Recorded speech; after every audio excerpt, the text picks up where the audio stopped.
Ma fille était dans le coma et un message est arrivé sur son téléphone. J'ai hésité à l'ouvrir et au moment où je l'ai lu, je me suis figé. Puis, tremblante de colère, je me suis précipité au commissariat.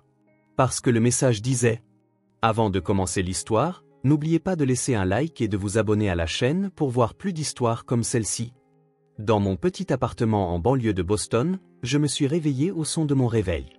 14 heures. Mon corps était lourd comme du plomb après mon service de nuit. Je m'appelle Rachel Carter. Je suis infirmière depuis 12 ans, et les 3 années qui ont suivi mon divorce ont été particulièrement difficiles. Pour élever seule ma fille, Olivia, j'enchaînais les services de nuit dès que je le pouvais. Chaque petit supplément de salaire est bon à prendre.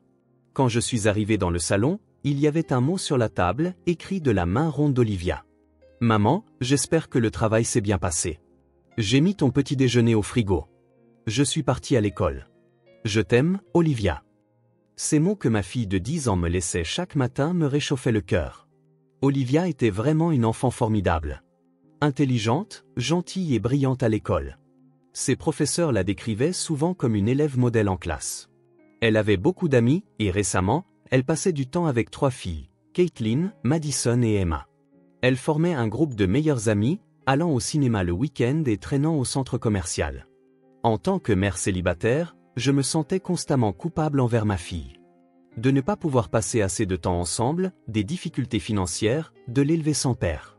Mais savoir qu'Olivia avait de bonnes amies m'apportait un certain réconfort, elle avait des personnes sur qui compter en dehors de moi.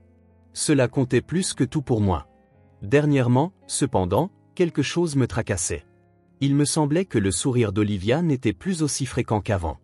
Au dîner, elle ne racontait plus autant ce qui s'était passé à l'école comme elle le faisait auparavant. Quand je lui demandais « quelque chose ne va pas », elle répondait simplement « rien, maman ». Je me disais que c'était probablement le début de la puberté. Elle arrivait à cet âge où les sentiments se compliquent. Il est naturel qu'elle ne dise pas tout à sa mère. Je n'ai pas insisté. Je voulais respecter son intimité. Vendredi dernier, Olivia m'a dit qu'elle allait au cinéma avec ses amis. Alors qu'elle mettait ses chaussures près de la porte, elle a dit joyeusement « Je vais voir un nouveau film avec Caitlin et les autres ». En voyant ce sourire, je me suis senti soulagé. Elle semblait toujours heureuse quand elle était avec ses amis. Ce doit être juste une phase passagère de l'adolescence. Amuse-toi bien. Ne rentre pas trop tard, lui ai-je dit alors qu'elle partait. Ce soir-là, Olivia est rentrée souriante. Elle m'a dit qu'elle s'était bien amusée et m'a parlé du film. Cette nuit-là, nous avons cuisiné le dîner ensemble et ri en regardant la télévision. Il ne semblait y avoir aucun problème. Notre vie quotidienne paisible continuait. Dimanche soir, Olivia organisait ses polycopiés scolaires tout en vérifiant son emploi du temps de la semaine. « Maman, j'ai un contrôle de maths la semaine prochaine », dit-elle en ouvrant son manuel avec un air sérieux. Je lui ai doucement caressé la tête. « Fais de ton mieux. Mais ne te mets pas trop la pression. »« Ça ira, maman. » « Je suis bonne en maths, » répondit Olivia avec confiance. Ces paroles m'ont complètement rassuré. Lundi matin, je suis parti tôt pour mon service de nuit. Olivia dormait encore. Je lui ai déposé un léger baiser et murmuré « J'y vais ». Elle s'est un peu retournée dans son sommeil. Mardi matin, quand je suis rentré après mon service, Olivia était déjà partie à l'école. Sur la table se trouvait son mot habituel. « Maman, j'espère que le travail s'est bien passé. Repose-toi bien. Je t'aime. » J'ai serré le mot contre ma poitrine et me suis effondré sur le canapé. L'épuisement avait envahi tout mon corps. Juste après 14 heures, je me suis réveillé d'un sommeil léger. Mon corps était encore lourd, la fatigue du service de nuit n'ayant pas complètement disparu. J'étais sur le point de fermer les yeux pour dormir un peu plus quand mon téléphone a sonné. En regardant l'écran, j'ai vu que c'était un appel de l'école d'Olivia. Mon cœur s'est mis à battre la chamade, avec un mauvais pressentiment. L'école appelle rarement pendant la journée, seulement en cas d'urgence. Allô, Rachel Carter à l'appareil. De l'autre côté du fil, j'ai entendu la voix tendue d'une femme. Madame Carter, ici Jennifer du secrétariat de l'école. Je parle bien à la mère d'Olivia? Oui, c'est moi. Que s'est-il passé? Ma voix tremblait. Olivia a eu un accident. Elle est en ce moment transportée à l'hôpital en ambulance. Pouvez-vous venir tout de suite? Le monde s'est arrêté un instant. Je sentais le sang quitter mon visage. Un accident. Quel genre d'accident? Est-ce que ma fille va bien? Nous n'avons pas encore tous les détails, mais il semble qu'elle soit tombée dans les escaliers de l'école. Elle est emmenée au Massachusetts General Hospital. Ma main qui tenait le téléphone tremblait. J'arrive tout de suite. Après avoir raccroché, je me suis changé frénétiquement, j'ai attrapé mes clés de voiture et je suis sorti en trombe. Pendant que je conduisais, toutes sortes de pensées tourbillonnaient dans ma tête. Tomber dans les escaliers. Olivia était une enfant si prudente. Comment une chose pareille a-t-elle pu arriver? Ma conduite était imprudente et je frappais le volant chaque fois que je devais m'arrêter à un feu rouge. Vite, vite. Je dois rejoindre ma fille. Quand je suis arrivé à l'hôpital, j'ai donné le nom de ma fille à l'accueil. Une infirmière m'a guidé vers l'étage des soins intensifs. En marchant dans le couloir, mes jambes tremblaient. Soins intensifs. Le poids de ces mots m'écrasait la poitrine. Le médecin de garde attendait avec une expression grave. Le médecin d'âge mûr en blouse blanche m'a regardé droit dans les yeux et a dit « Madame Carter, votre fille a subi un grave traumatisme crânien. Elle est actuellement dans le coma. » Mes genoux ont failli flancher. J'ai appuyé ma main contre le mur pour me soutenir. Dans le coma? Qu'est-ce que ça veut dire? Son cerveau a subi des lésions, mais heureusement, ses jours ne sont pas en danger. Cependant, nous ne pouvons pas prédire pour le moment quand elle reprendra connaissance. Cela pourrait prendre quelques jours ou peut-être plus longtemps. Les larmes me sont montées aux yeux. S'il vous plaît, laissez-moi voir ma fille. Le médecin a hoché la tête et a ouvert la porte de l'unité de soins intensifs. Au moment où j'ai vu Olivia allongée dans le lit, j'ai poussé un cri. Le petit corps de ma fille était connecté à diverses machines et un masque à oxygène couvrait son visage. Ma fille, qui riait toujours avec tant d'énergie, ressemblait maintenant à une poupée fragile. Je me suis assise sur la chaise à côté du lit et j'ai pris la main froide d'Olivia. « Olivia, c'est maman. Tu m'entends? Tout va bien. Maman est là. S'il te plaît, réveille-toi. » Mais ma fille ne répondait pas. Seul le son régulier du moniteur cardiaque résonnait dans la pièce silencieuse. Je ne sais pas combien de temps je suis restée assise là. J'avais perdu toute notion du temps. On a frappé et la porte s'est ouverte. La professeure principale d'Olivia, Madame Harrison, est entrée. Ses yeux étaient rouges et gonflés. « Madame Carter, je suis tellement désolée, » dit-elle d'une voix tremblante. J'ai levé les yeux vers elle. Que s'est-il passé? Pourquoi est-ce arrivé à ma fille? Madame Harrison s'est assise sur une chaise, l'air désemparé. En fait, nous ne sommes pas tout à fait sûrs non plus. Pendant la récréation, Olivia descendait apparemment les escaliers seule, et elle est soudainement tombée. Seule? J'ai froncé les sourcils. Et ses amis? Caitlin, Madison, Emma, celle avec qui elle est toujours. Elles étaient en classe, a répondu Madame Harrison. Nous avons interrogé plusieurs élèves et ils ont tous dit qu'Olivia descendait les escaliers seule. Personne n'était près d'elle. Quelque chose clochait. Olivia était toujours avec ses amis. Ça n'avait pas de sens qu'elle soit seule pendant la récréation. Pas ces derniers temps. Vous êtes sûr que personne n'était là? Oui. Les témoignages concordent tous. Nous ne pouvons que conclure qu'il s'agit d'un accident, a dit Madame Harrison. Bien sûr, l'école mènera une enquête approfondie. Nous examinerons également les enregistrements des caméras de surveillance. Un accident. Ce mot me restait en tête. Était-ce vraiment juste un accident? Les récents changements dans le comportement d'Olivia, ses sourires moins fréquents, son humeur plus silencieuse, tout cela a commencé à se connecter dans mon esprit. Après le départ de Madame Harrison, j'ai de nouveau tenu la main d'Olivia. Que s'est-il passé, Olivia? Dis-le à maman, s'il te plaît. Mais ma fille ne répondait pas. Elle continuait simplement de dormir paisiblement. Même quand la nuit est tombée, je n'ai pas quitté le chevet d'Olivia. Le personnel de l'hôpital m'a suggéré « Pourquoi ne vous reposez-vous pas un peu ?» Mais j'ai secoué la tête. Quand ma fille se réveillera, le premier visage qu'elle verra doit être celui de sa mère. Je ne pouvais pas la laisser seule. J'avais de nombreux messages sur mon téléphone de la part d'amis et de collègues. Tout le monde s'inquiétait, mais je n'avais pas l'énergie de répondre. Tout ce que je pouvais faire, c'était tenir la main de ma fille et prier. Tard dans la nuit, une infirmière est entrée dans la chambre et a vérifié les signes vitaux d'Olivia. « Elle est stable », a-t-elle dit gentiment. « Votre fille est une battante. Je suis sûr qu'elle s'en sortira. »« Merci », ai-je répondu doucement. Après le départ de l'infirmière, j'ai contemplé le visage de ma fille. Un être si petit, si fragile. Ma seule famille, que je devais protéger. Je suis désolé, Olivia. Je suis désolé de ne pas avoir pu te protéger. Les larmes ont de nouveau coulé. Je sentais mon corps s'alourdir de fatigue et de chagrin, mais je ne pouvais pas dormir. Je devais rester aux côtés de ma fille. Dehors, par la fenêtre, les lumières de Boston scintillaient. Normalement, à cette heure, je serais en train de dîner avec ma fille, de regarder la télévision, de rire ensemble. Mais maintenant, notre vie quotidienne paisible était figée dans cette chambre d'hôpital froide. 3 jours ont passé. Je n'avais pas quitté le chevet d'Olivia une seule fois. J'ai appelé le travail pour me mettre en arrêt maladie et j'ai simplement continué à tenir la main de ma fille. Je pouvais à peine manger. Les infirmières s'inquiétaient et me parlaient, mais je ne bougeais pas de ma chaise. S'il te plaît, Olivia, réveille-toi. Maman est là. Je ne sais pas combien de fois j'ai répété ces mots, mais ma fille continuait de dormir tranquillement. La nuit du 3e jour, mon épuisement avait atteint sa limite. Garder les yeux ouverts devenait douloureux, et je me suis enfoncé profondément dans le fauteuil au chevet du lit. Sans m'en rendre compte, je suis tombé dans un sommeil léger.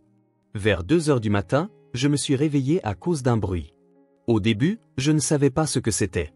Dans mon état vaseux, j'ai de nouveau entendu le son.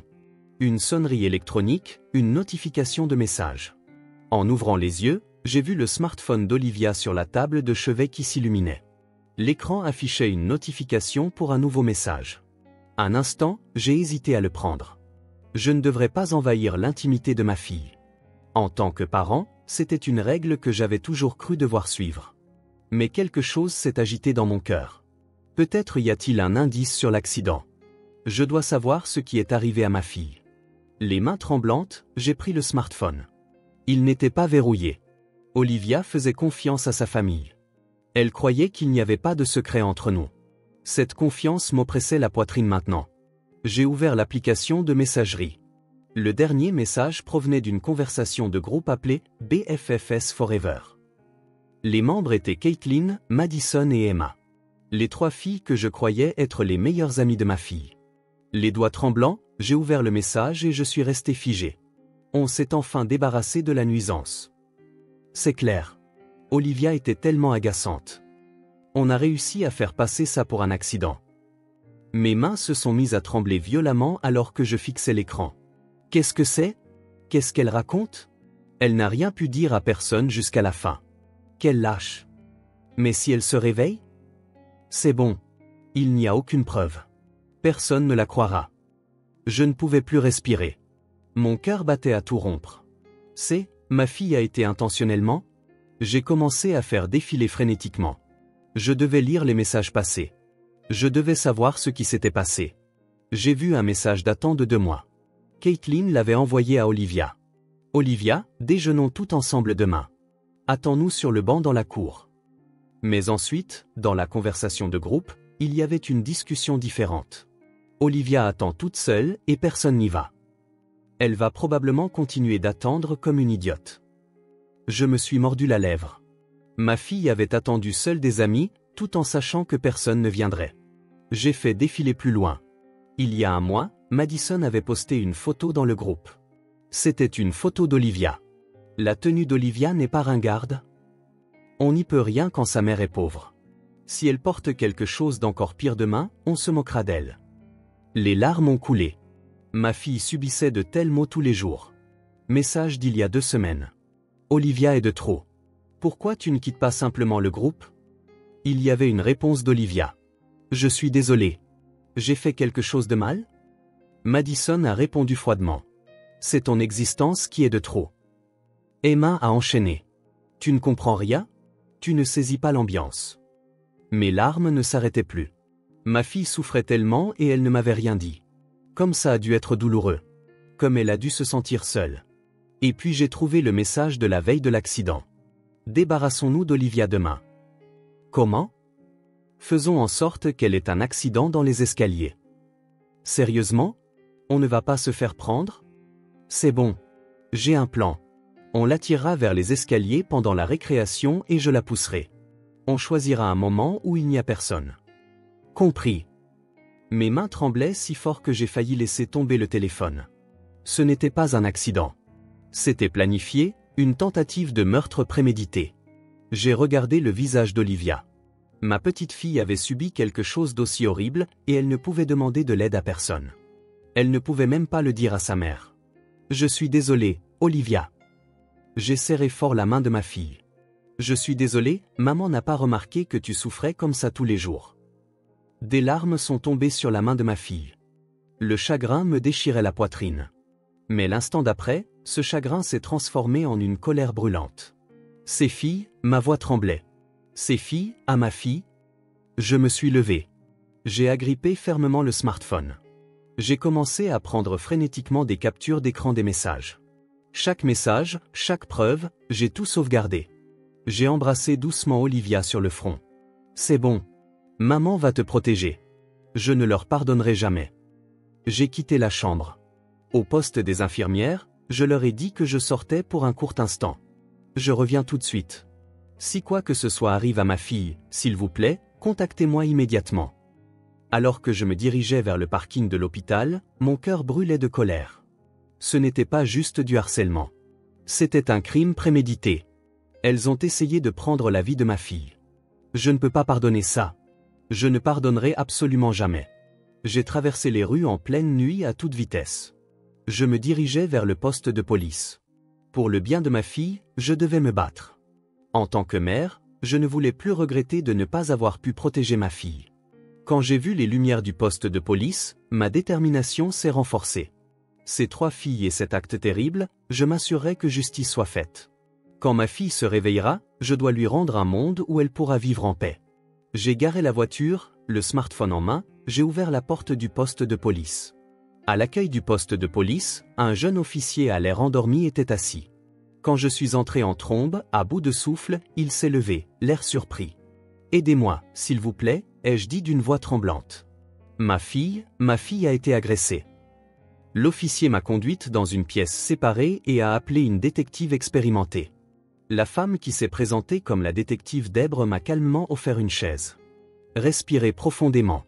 Racontez-moi ce qui s'est passé, étape par étape. J'ai sorti le smartphone d'Olivia et j'ai expliqué, en montrant les captures d'écran sauvegardées, comment ce qui était considéré comme une chute accidentelle était en réalité un crime prémédité par 3 filles. Le dossier d'un harcèlement insidieux sur plusieurs mois. Et le plan terrifiant échangé la veille de l'accident.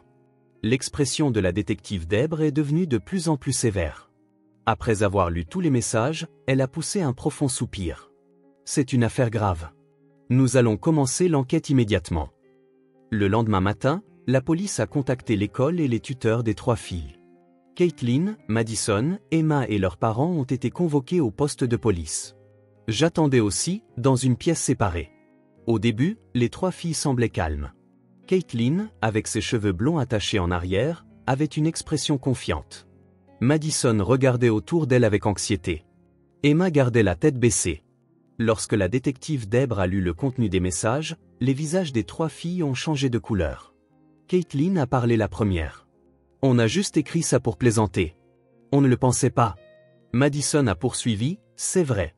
C'était juste une conversation pour s'amuser. » Emma a dit d'une petite voix, « Olivia est juste tombée toute seule. On n'a rien fait. » Mais la détective Dèbre est restée calme. Nous avons examiné les enregistrements des caméras de surveillance de l'école. Les images ont été affichées sur un moniteur dans la pièce. La zone de l'escalier dans le couloir leur correspondait à celle de l'accident.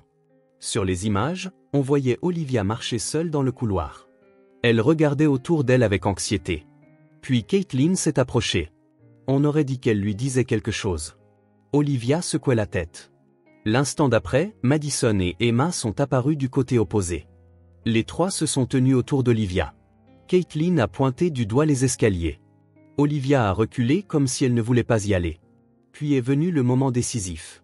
Madison a tendu la main vers le dos d'Olivia et l'a poussée violemment. Le petit corps d'Olivia a perdu l'équilibre et a dévalé les escaliers. Les 3 filles sont restées figées un instant, puis se sont enfuies. Un lourd silence s'est abattu sur la pièce. Les visages des parents qui regardaient le moniteur se sont tournés vers des expressions d'incrédulité. Madison a soudainement fondu en larmes. « Je suis désolée. Je suis désolée », répétait-elle d'une voix tremblante. Caitlin m'a dit de le faire, et je ne pouvais pas dire non. J'avais peur d'être exclue aussi. Le visage de Caitlin s'est crispé. Qu'est-ce que tu racontes, Madison? Tu étais d'accord aussi.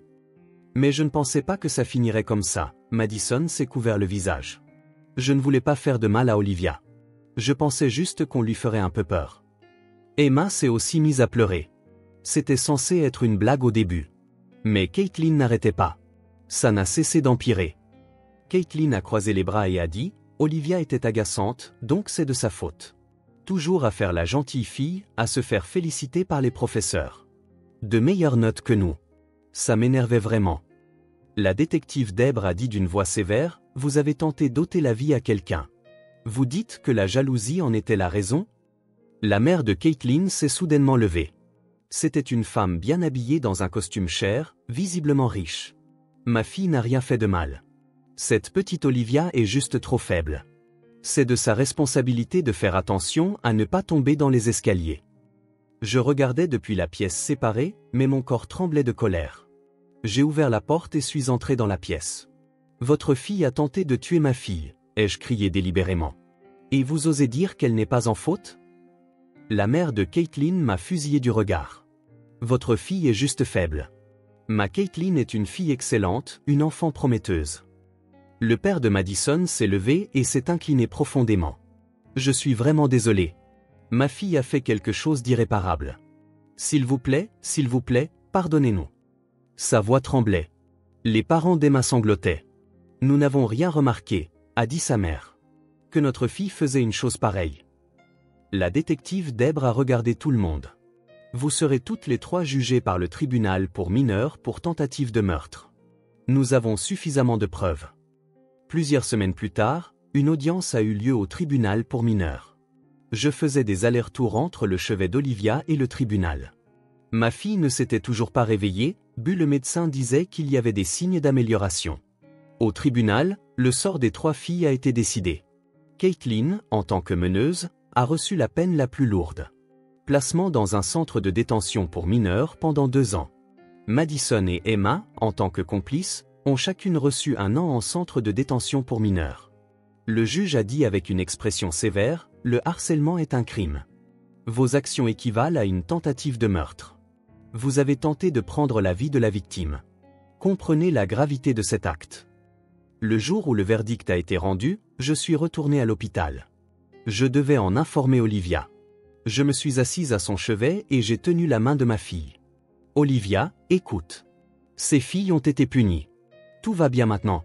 Elles ne pourront plus jamais te faire de mal. Maman te protégera. » Cette nuit-là, un miracle s'est produit. Le doigt d'Olivia a légèrement bougé. J'ai appelé l'infirmière et un médecin s'est précipité. Et le lendemain matin, ma fille a lentement ouvert les yeux. « Maman », une petite voix rauque. J'ai serré ma fille dans mes bras. Les larmes ne s'arrêtaient pas. « Tu t'es si bien battue. C'est fini maintenant. Tout est fini. » Des larmes coulaient des yeux d'Olivia. « Maman, je suis désolée. Je n'ai pas pu te le dire. » J'ai secoué la tête. « C'est moi qui suis désolée de ne pas avoir remarqué. Mais tout va bien maintenant.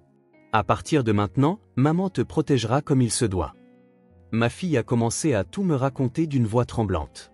Comment le harcèlement a commencé. La douleur quotidienne.